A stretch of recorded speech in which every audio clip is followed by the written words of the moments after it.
Buen día a todos, mi nombre es Francisco Javier Majano Cortés, soy miembro del Grupo 2, subgrupos 5 y 6 del curso de Investigación Científica del Delito con el licenciado Campos Ventura. El día de ahora estaremos exponiendo acerca de la temática de la balística forense y en mi caso particular les estaré exponiendo a unas consideraciones generales como son algunos antecedentes históricos, la definición de balística forense, algunas definiciones, luego procederemos a los elementos de la balística forense para concluir con una breve exposición de las armas cortas como son el revólver y la pistola. Entonces, comencemos. Empezamos en el año de 1749, donde el pionero de la balística forense en Londres, Henry Fielding, fabricó un proyectil procedente de un molde encontrado en la casa de un sospechoso. A partir de este molde lo comparó con el que se extrajo anteriormente del cuerpo de una víctima, comprobando que los abultamientos de ambos proyectiles eran idénticos.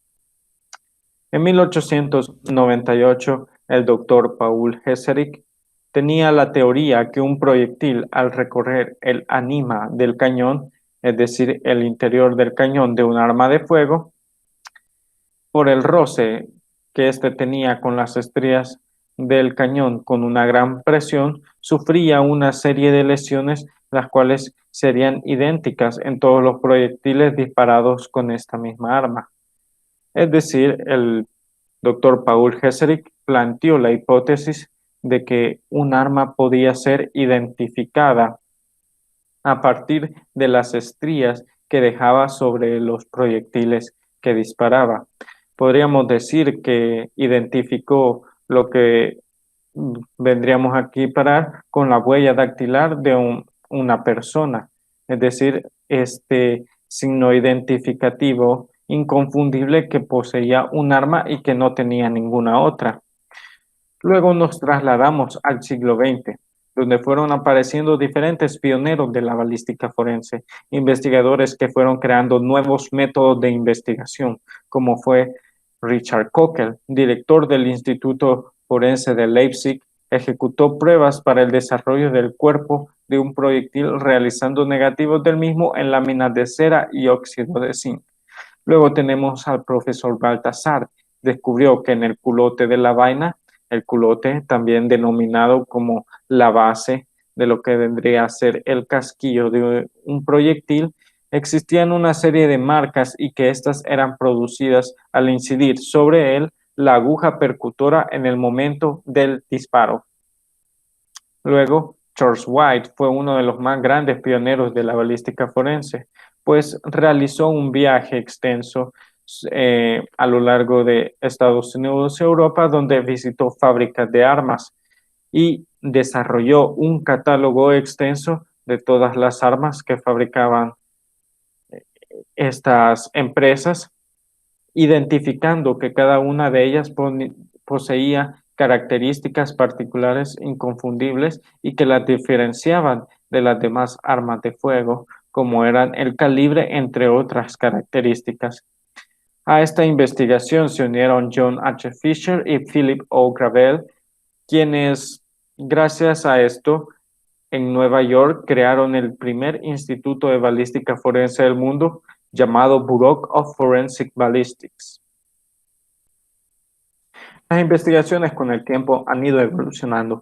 Cada pionero de la balística forense ha contribuido en ayudar a las investigaciones y consideraciones que realizan los criminalistas, teniendo en cuenta sus aportaciones iniciales en criminalística, estableciendo básicamente que todo instrumento mecánico o físico, al incidir con presión sobre una superficie, la más dura, deja sobre la más blanda su impronta o huella de clase y de identidad, lo que permite identificar también la herramienta en particular.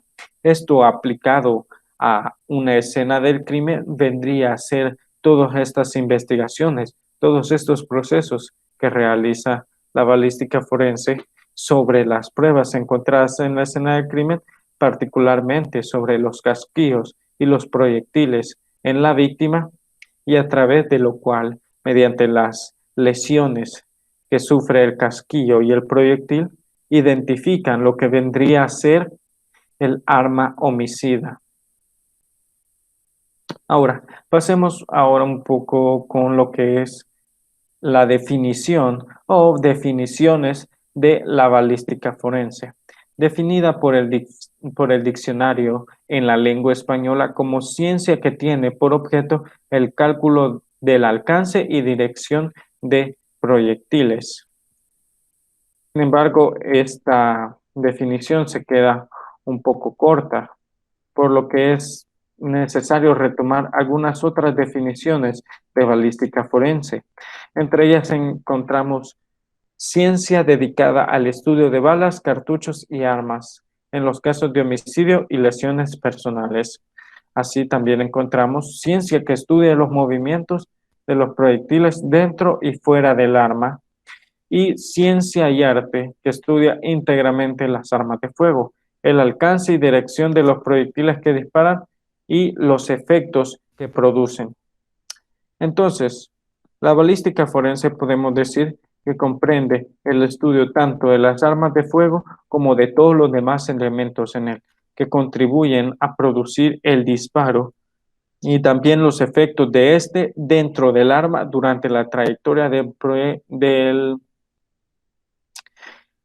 proyectil y en el objetivo. Sin lugar a dudas, estas definiciones nos ayudan a complementar la anteriormente dada, y es que al final la balística forense estudia tanto el trayecto interno del proyectil dentro del arma de fuego, así como su trayectoria desde que sale disparado del cañón hasta que impacta en el cuerpo y los efectos que tiene sobre el cuerpo,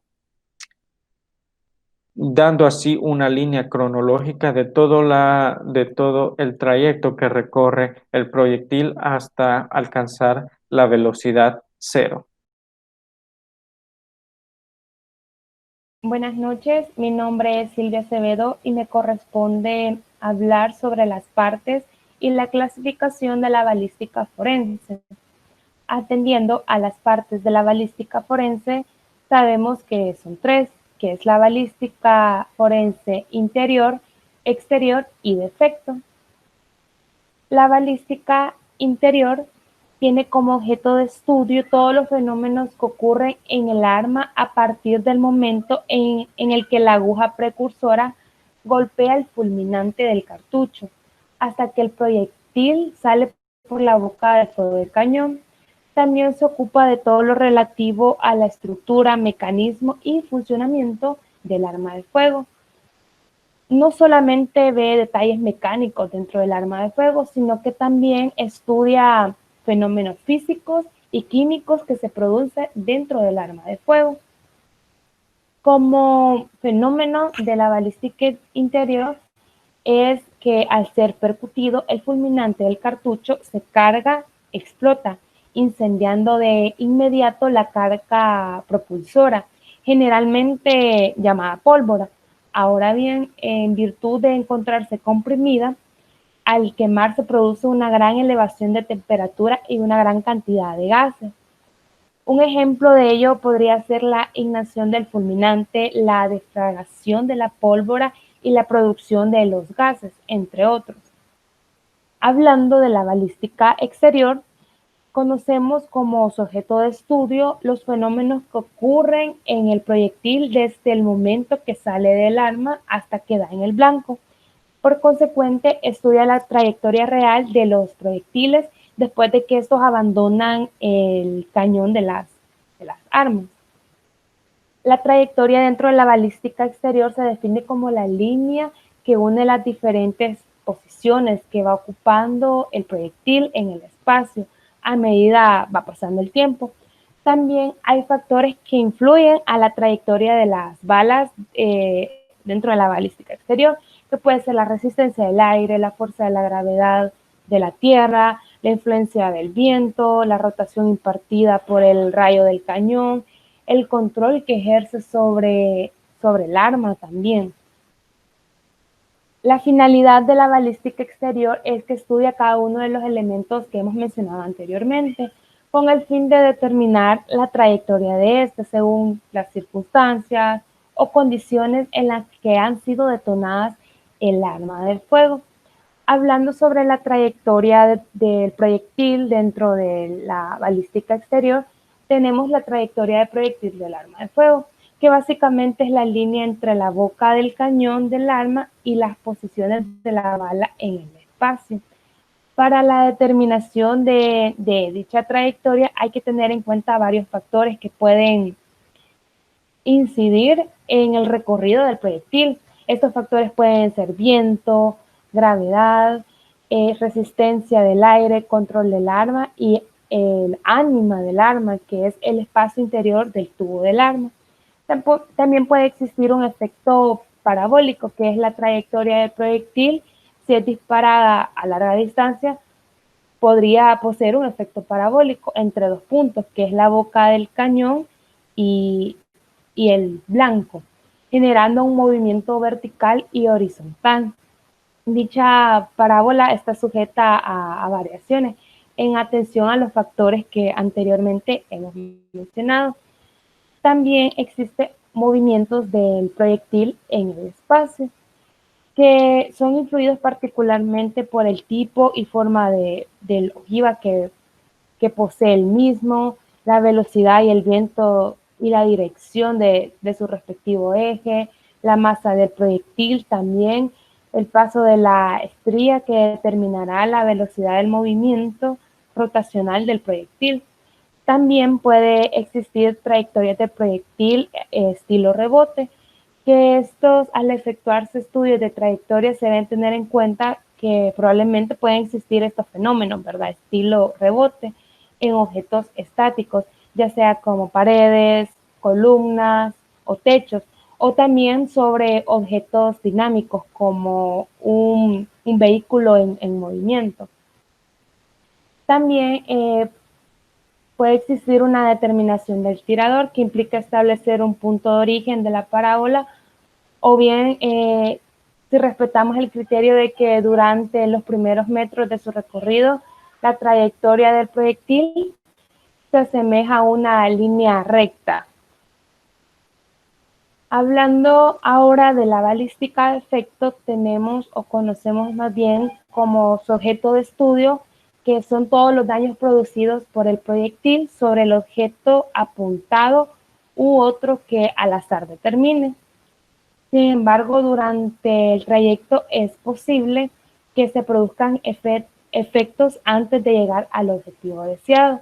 De este caso hablamos de perforaciones, de choques, rebotes, entre otros. También otro objeto de estudio de la balística de efecto es examinar los resultados producidos en el objeto o cuerpo que ha sido impactado.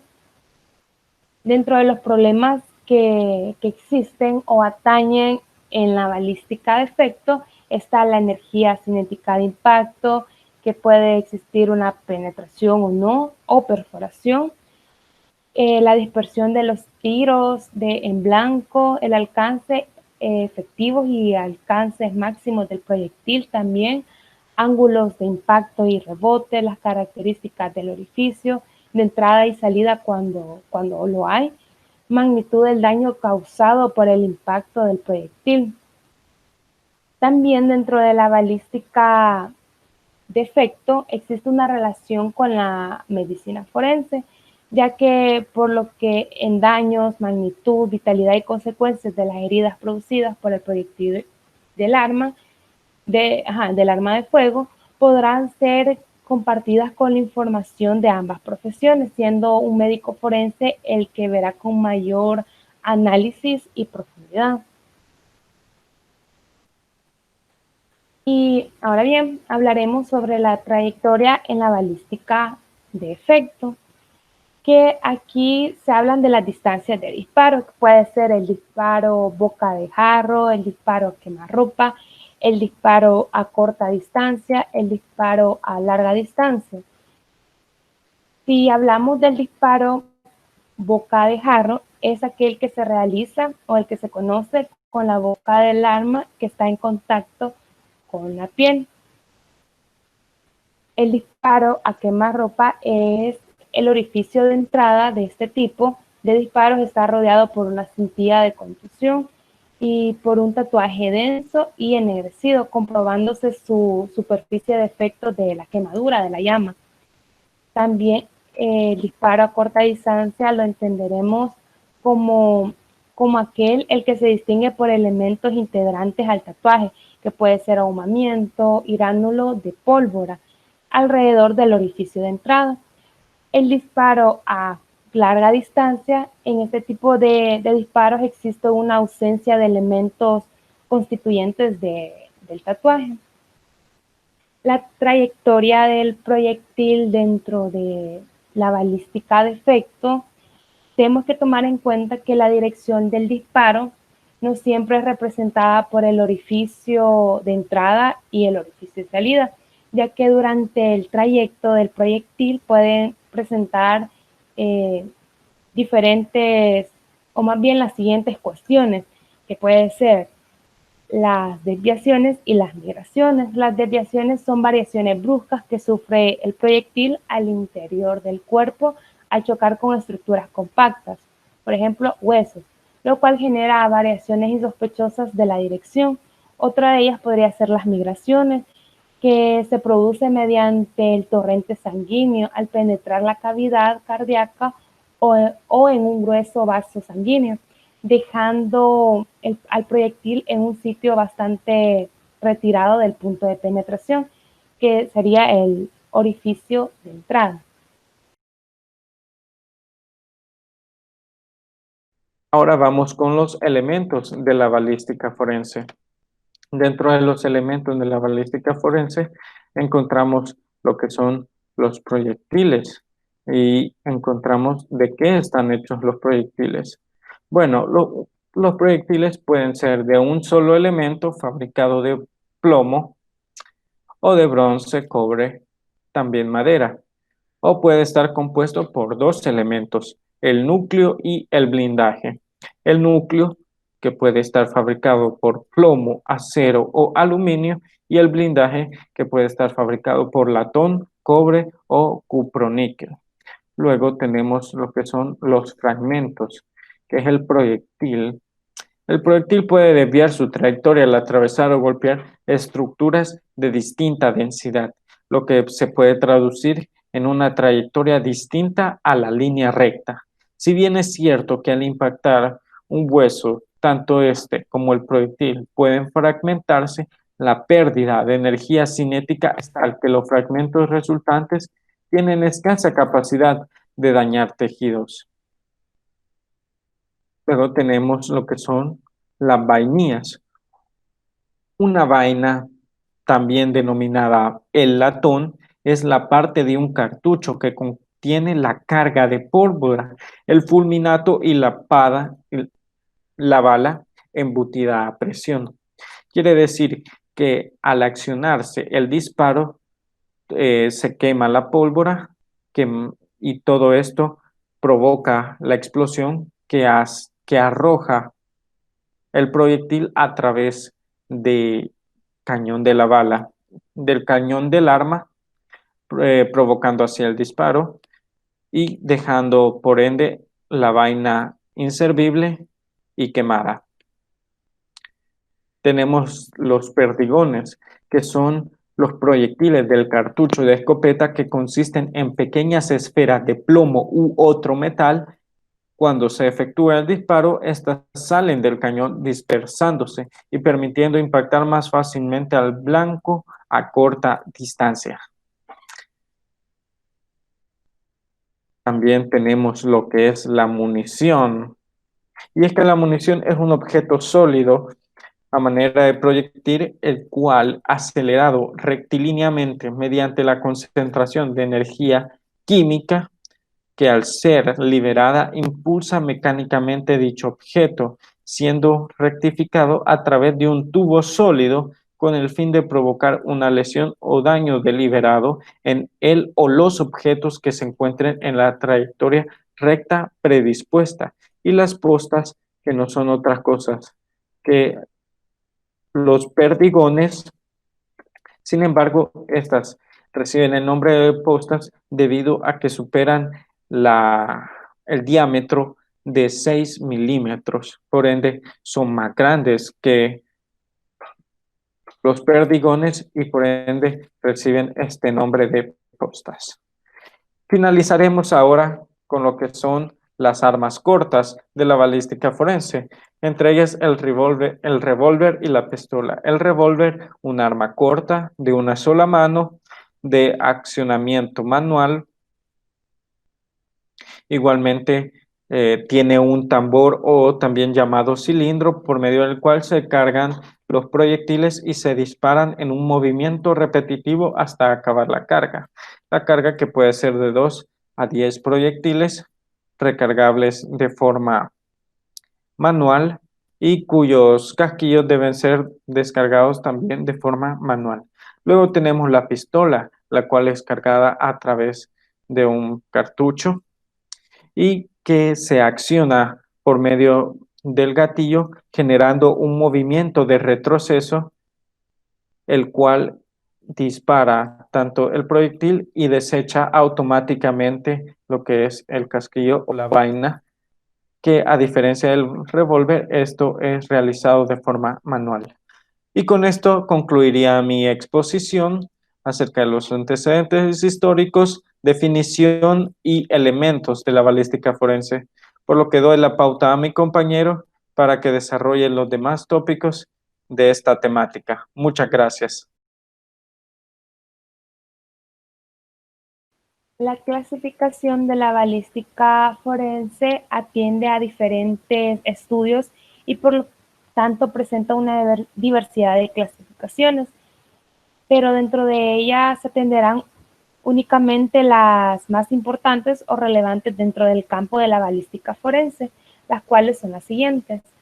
La balística comparativa, también llamada identificativa, es la parte de la balística judicial que se encarga de hacer una relación de identidad entre las huellas y las características generales y particulares percibidas en los elementos no combustibles del cartucho y la parte del arma que ha ocasionado dichas huellas. También como clasificación está la balística reconstructiva. Esta es la parte de la balística forense que tiene como propósito, primero, establecer la posición víctima y victimario. También establecer el punto desde el cual se hizo el disparo. Además, establecer la distancia del disparo, establecer el trayecto del proyectil y por último, establecer la dirección del disparo. Hablando de la balística interior, son todos aquellos fenómenos de naturaleza física y química que se desarrollan en el interior del arma, desde que es cargada con la cartuchería hasta que se produce el disparo y el proyectil, así como el casquillo abandona el arma. La balística interna está constituida por el segmento de trayectorias dentro del ánima del cañón del arma de fuego, desde la boca de carga hasta la boca de fuego.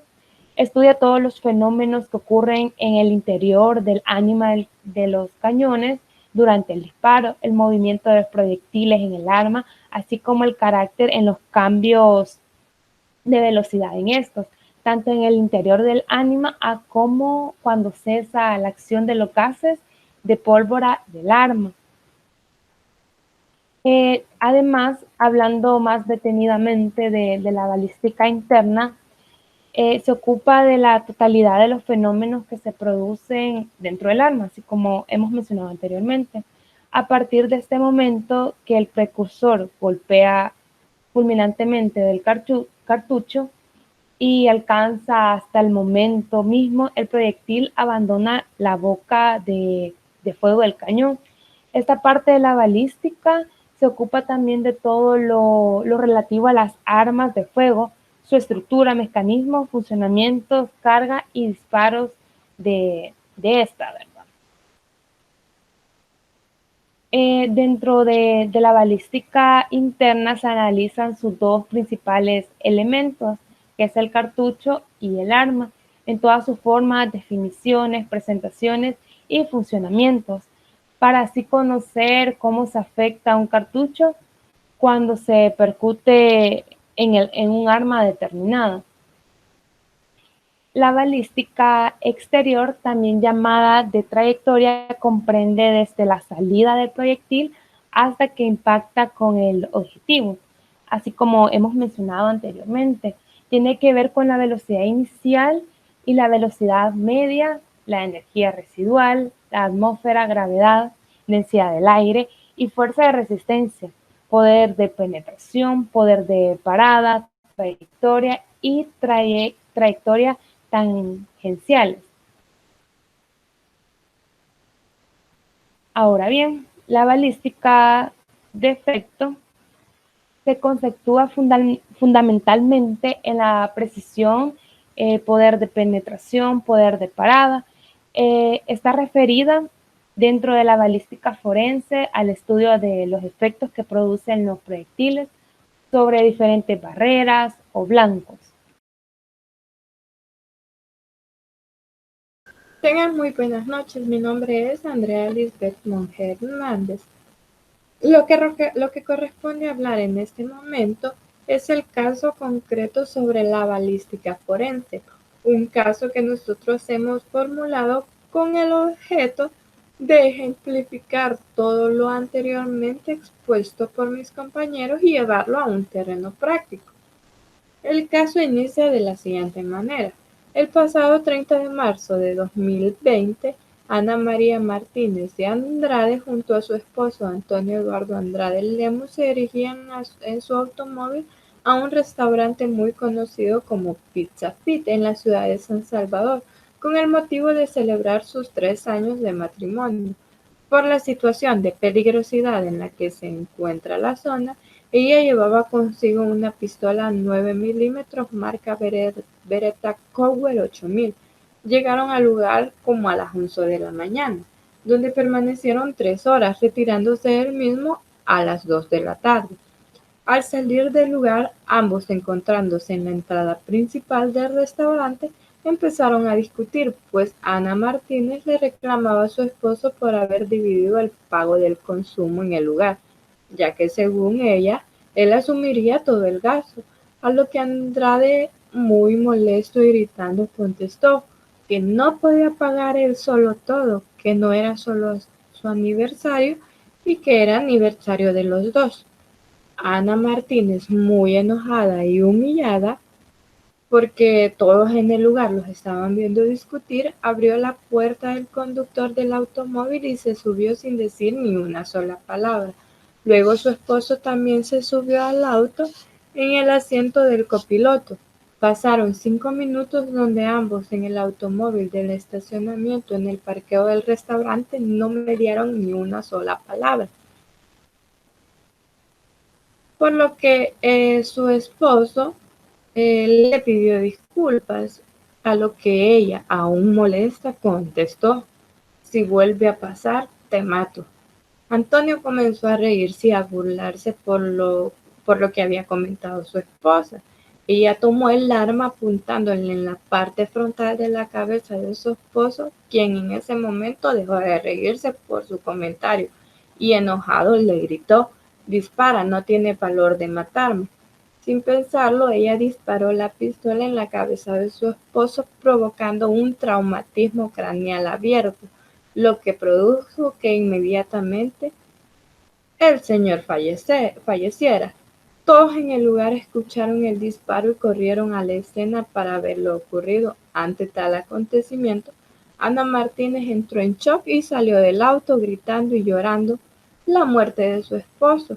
No sabía qué hacer, pero permaneció en el lugar.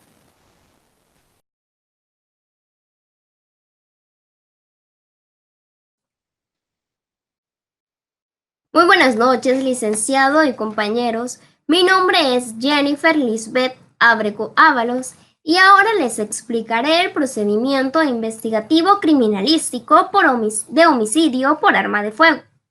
Es importante explicar el procedimiento correcto que se debe seguir una vez se ha cometido un delito, específicamente un homicidio, identificando en el mismo cómo se manifiesta la balística forense.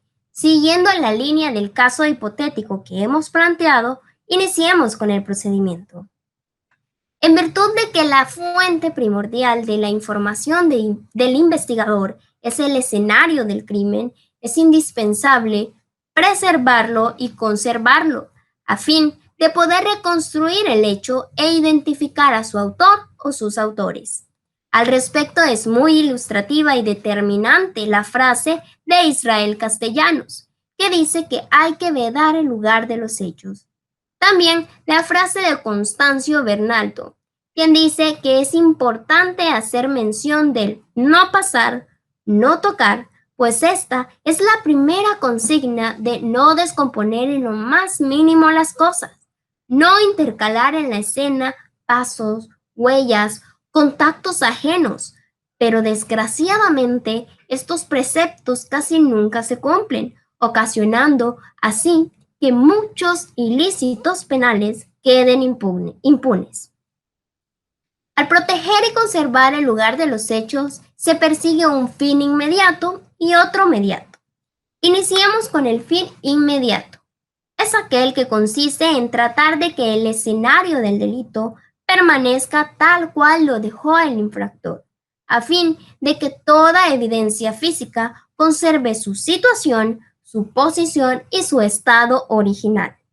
Ahora, con respecto al fin inmediato, este consiste en poder llegar a construir los hechos e identificar al autor mediante el acucioso y diligente examen de los indicios y su adecuada valoración. Acá hacemos mención de los indicios, palabra que proviene del latín indicium, que significa signo aparente y probable de que existe una cosa. El indicio constituye un medio probatorio, conocido como prueba indiciaria. Puede decirse que generalmente los indicios abren el camino a la investigación de los delitos. Ahora bien, vamos a abordar las técnicas de levantamiento de indicios, pues es parte del procedimiento investigativo. Iniciando con la localización de los indicios. Los indicios pueden ser encontrados tanto en el lugar de los hechos, en el cuerpo de la víctima o en el cuerpo del victimario, o en las áreas relacionadas al hecho, ya sean próximas o distantes. También tenemos que el manejo de los indicios, al ser inadecuado, conduce a su contaminación, a su deterioro o, en el peor de los casos, a su destrucción. Investigadores criminalistas distinguidos han expresado que los indicios son testigos mudos de los hechos.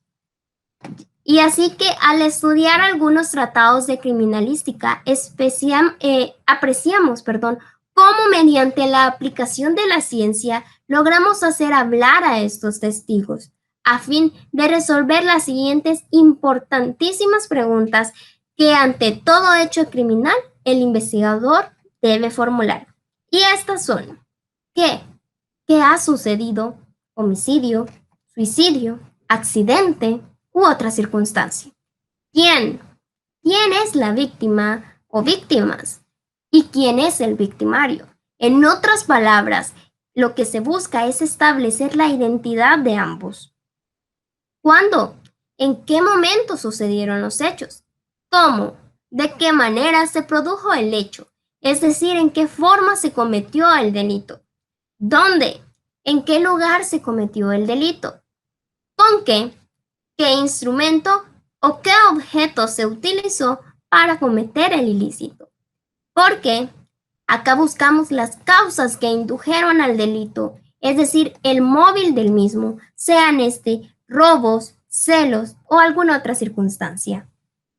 Y es que así como el médico necesita conocer todos los signos y síntomas que presenta un sujeto para diagnosticarle su enfermedad, así el criminalista de igual forma necesita conocer y valorar toda la evidencia física para poder resolver el caso.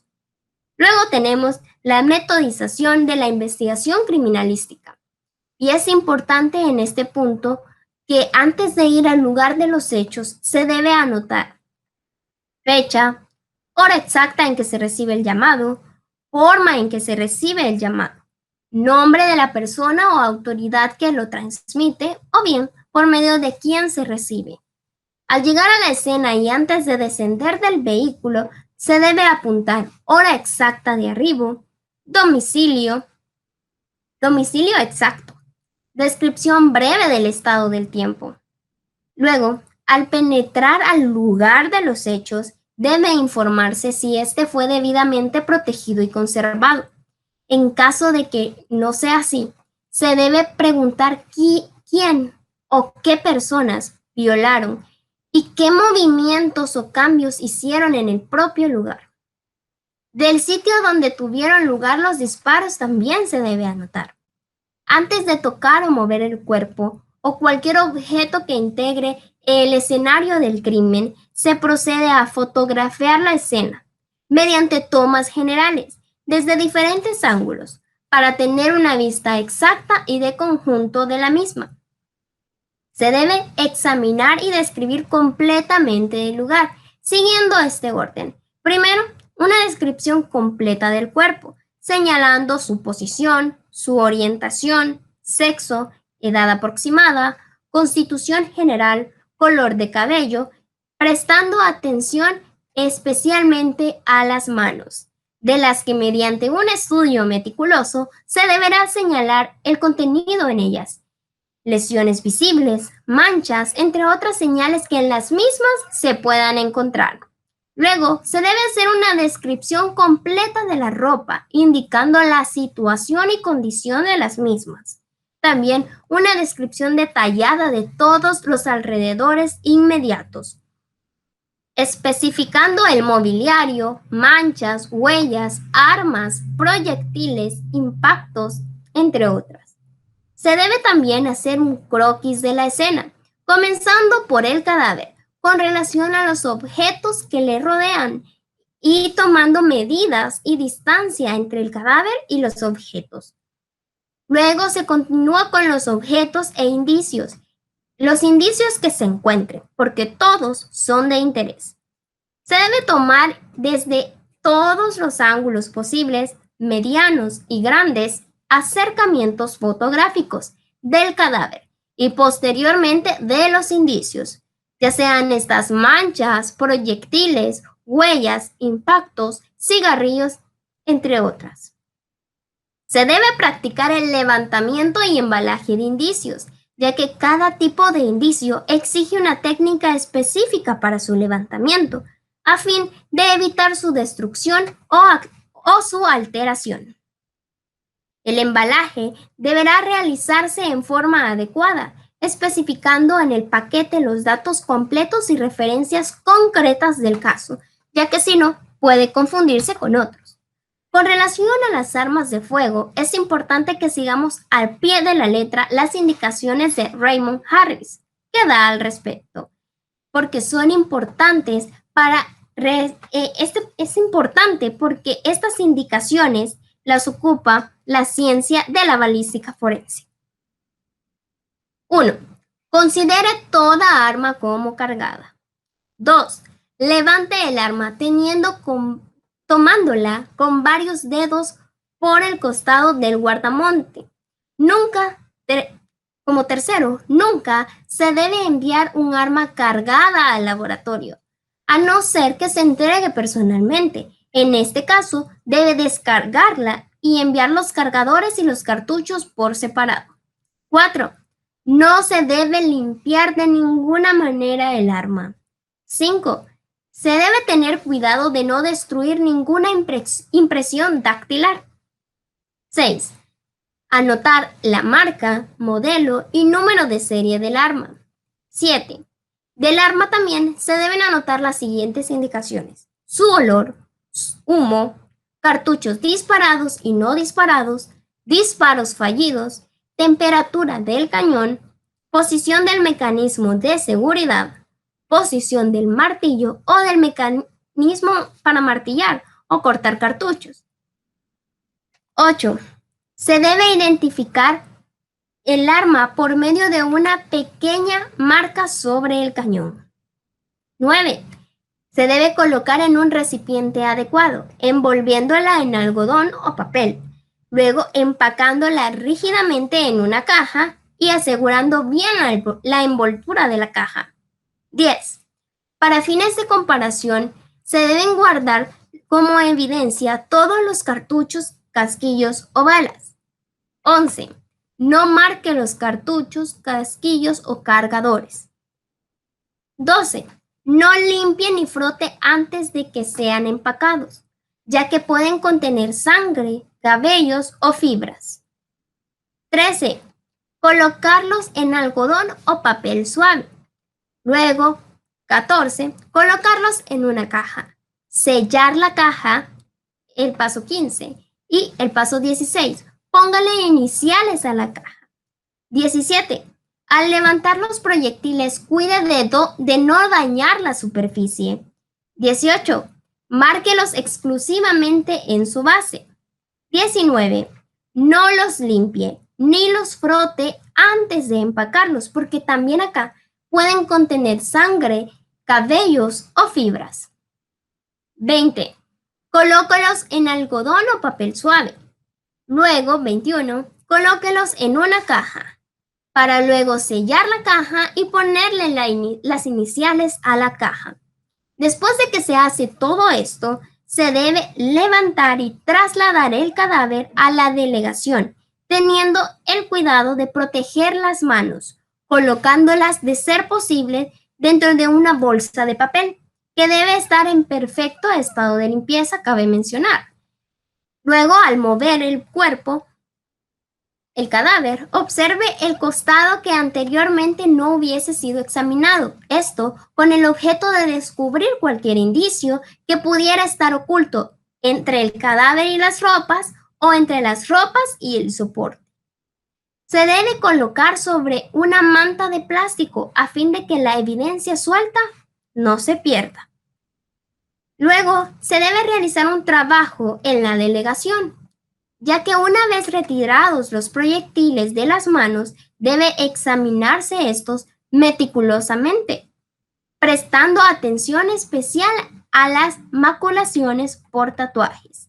De inmediato, se debe tomar las muestras necesarias, a fin de aplicar en el laboratorio las técnicas tendientes a identificar sustancias como plomo, por ejemplo. Luego, se debe desnudar el cadáver en el orden en que tenga puesta la ropa, evitando hasta donde sea posible cortarla, rasgarla o contaminarla.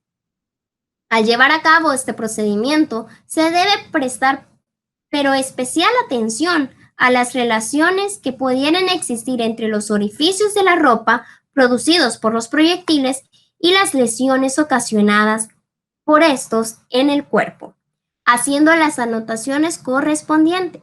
Si la ropa se encuentra húmeda, debe colocar en ganchos hasta que se seque, para luego efectuar minuciosamente un estudio de la misma y hacer su embalaje. También se debe fotografiar el cadáver desde varios ángulos, procurando mostrar las lesiones que presenta. Una vez concluido todo esto, se deberá limpiar las lesiones, tomando de cada una de ellas una fotografía perpendicular y de acercamiento. Se debe señalar, situar y describir todas las lesiones mediante estudios meticulosos y metódicos del cadáver, precisando en lo que se refiere a las producidas por disparos de armas de fuego, los orificios de entrada y de salida. También se debe anotar la hora en que concluye la investigación y trasladarse al laboratorio para que elaboren el informe, reuniendo los requisitos esenciales del estilo de su forma, métodos de su desarrollo y lógica en su fondo. Se debe entregar los indicios a los peritos correspondientes, en el presente caso, fundamentalmente armas de fuego, ropas, casquillos, proyectiles y las muestras tomadas de las manos, a fin de que realicen el estudio de cada una de ellas, de la ropa, de las muestras de las manos y de los casquillos, siendo el estudio procedente para los casquillos y proyectiles la identificación mediante técnicas. Tratándose de armas de fuego, se debe hacer los respectivos disparos de prueba para buscar huellas dactilares para saber si fue disparada o no recientemente, entre otras situaciones que de la misma se pueden deducir.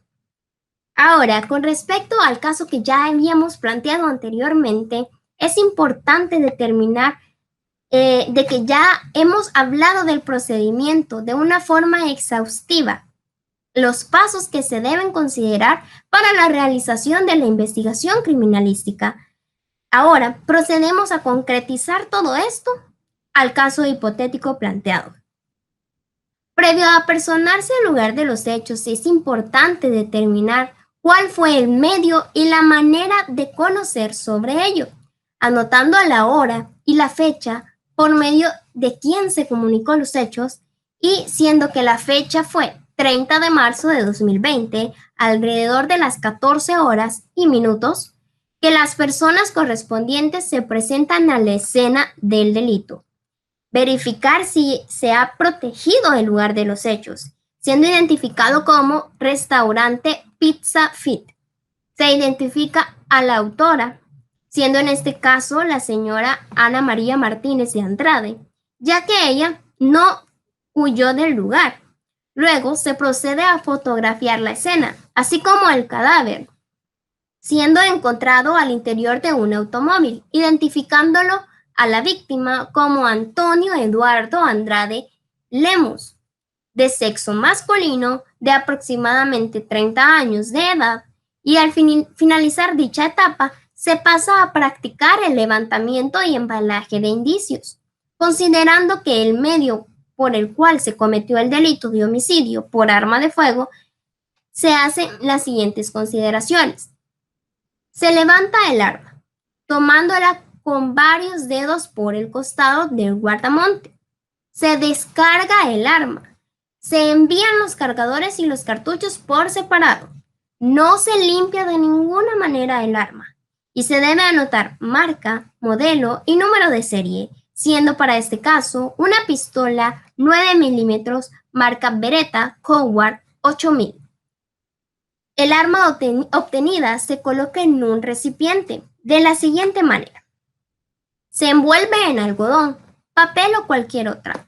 Se empaca rígidamente en una caja, evitando desmejorar o borrar cualquier huella dactilar, y se identifica en la caja bajo unas iniciales, ya que para el levantamiento del cadáver se procede a quitar cada una de las ropas y se toma fotografías de las lesiones, previo a limpiarlas. Luego de ello se envuelve y se toma fotografías de las lesiones en varios ángulos, determinando así un homicidio por medio de arma de fuego.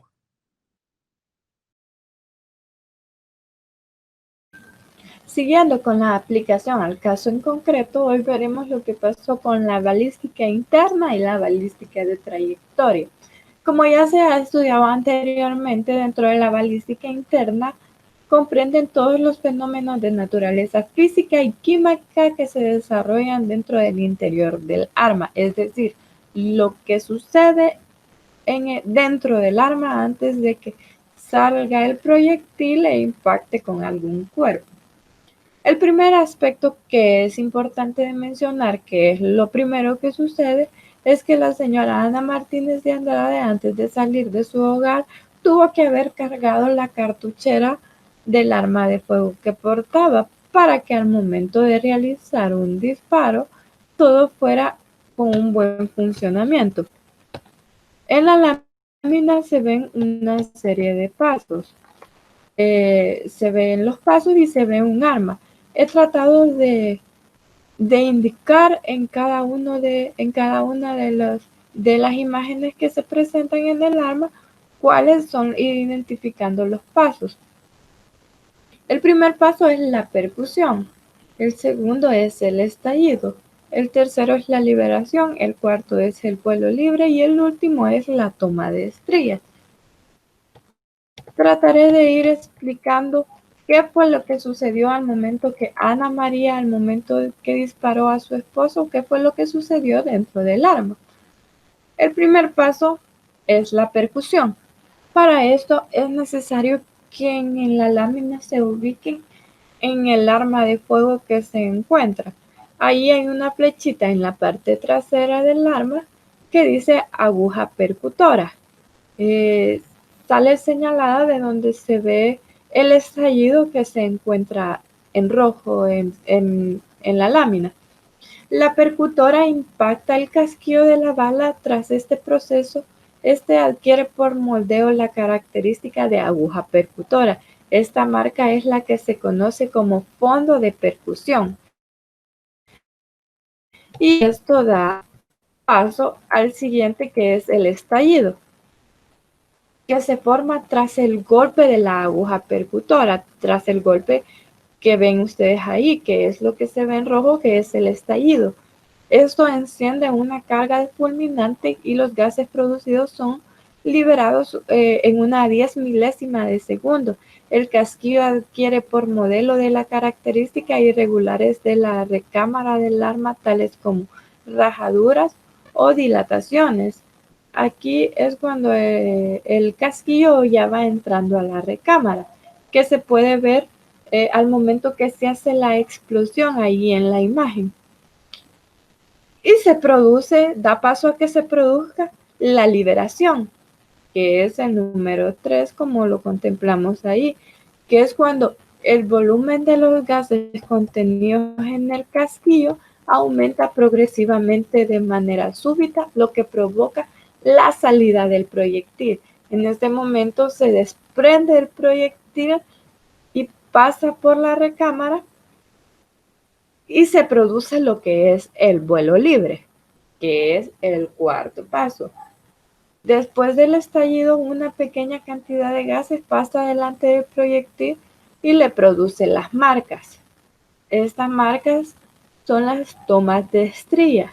El quinto paso, que en su salida el proyectil toma las características íntimas del cañón que le deja las marcas conocidas como estrías, que son observables a través de microscopios especializados y son fundamentales para su identificación. Para identificar el tipo de arma es necesario ver las estrías. En la imagen pueden ver un circulito rojo que es donde marca las estrías. Esto uno no los logra ver a simple vista. Como les explico, hay unos microscópicos especializados que son específicamente para eso. El último paso no está marcado ahí, pero se puede ver en la imagen también, que es cuando el proyectil abandona la boca del fuego del cañón. El proyectil del arma sale del arma, que impacta sobre la cabeza de Antonio y provoca su muerte. Ahora bien, una vez explicado la balística interna y lo que sucedió dentro del arma, podemos pasar a la balística de trayectoria, que también, como ya generalmente se explicó, es la que se encarga de estudiar el proyectil desde el momento que empieza su trayectoria fuera del arma de fuego, que choca con algún cuerpo. Nos quedamos en la balística interna, que el proyectil salió del arma. Entonces empieza la balística de trayectoria. Mediante la aplicación del principio de reconstrucción de hechos, se trata de establecer, por medio de la balística de trayectoria, cuál fue el recorrido y la distancia que hizo el proyectil. Vamos a marcarlo siempre en el caso en concreto,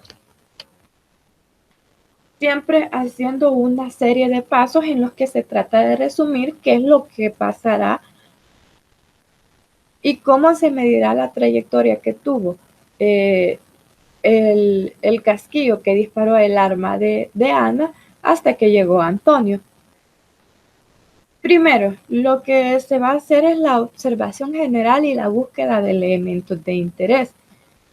Cabe recalcar aquí que el caso que nosotros hemos expuesto se cometió dentro de un vehículo automotor. Es importante mencionar esto ya que cada caso en concreto tendrá su especificación para hacer el procedimiento. En este caso, el experto abordará el vehículo automotor, realizará una observación general del mismo para que luego proceda a buscar insumos necesarios para identificar los elementos de interés desde el punto de vista balístico, tales como los orificios que se hicieron a la entrada y a la salida del proyectil, los impactos de los proyectiles del arma de fuego y las manchas de sangre. Una vez ya observado estos elementos, nos servirán para el paso número 2, que es identificar con números las letras y los orificios. Seguidamente se identificarán con números, letras y orificios a fin de realizar las fijaciones fotográficas de carácter general para ilustrar la relación de la evidencia respecto al ámbito completo del lugar donde se encuentra el vehículo, para dar a conocer la ubicación más precisa de la evidencia con relación a los puntos específicos de referencia.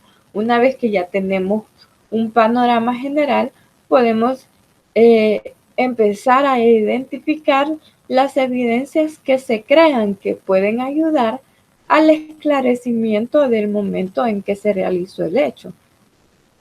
Luego vamos al paso número 3, que se llama la toma de medidas.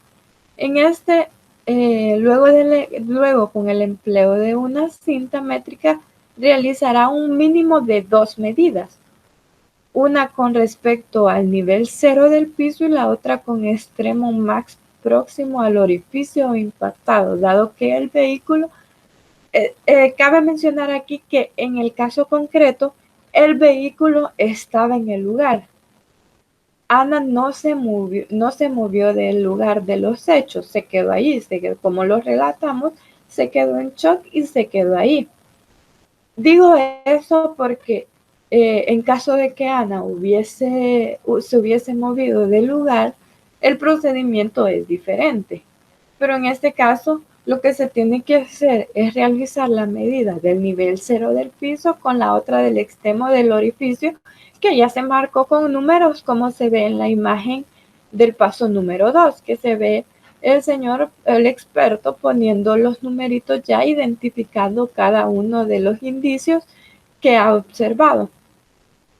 Entonces ya en el tercero, estos numeritos empieza a medirlos con las cintas métricas hasta llegar al nivel 0 del piso. Ahora nos vamos al paso número 4, que es la materialización de la trayectoria.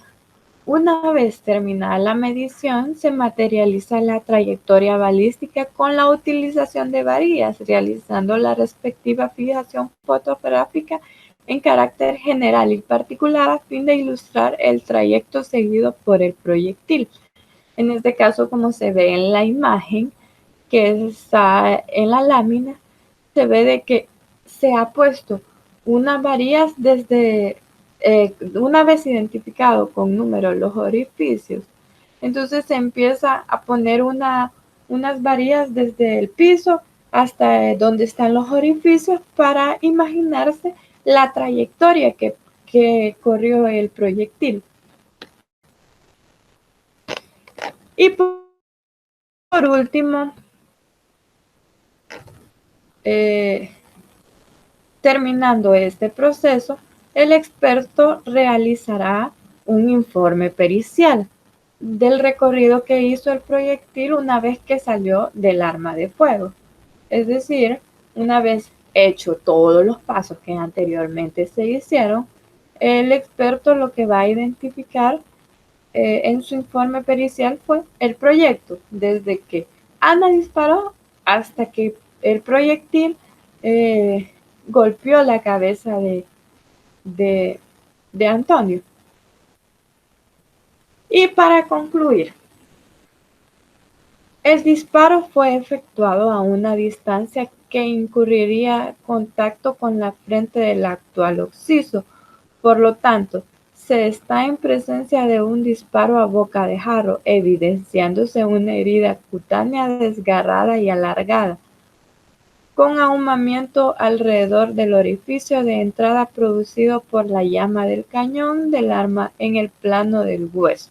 Eso sería básicamente lo que pondría el experto en su informe pericial. Bueno, hasta aquí ha llegado nuestra exposición, esperando que tengan buenas noches y muchas bendiciones. Gracias.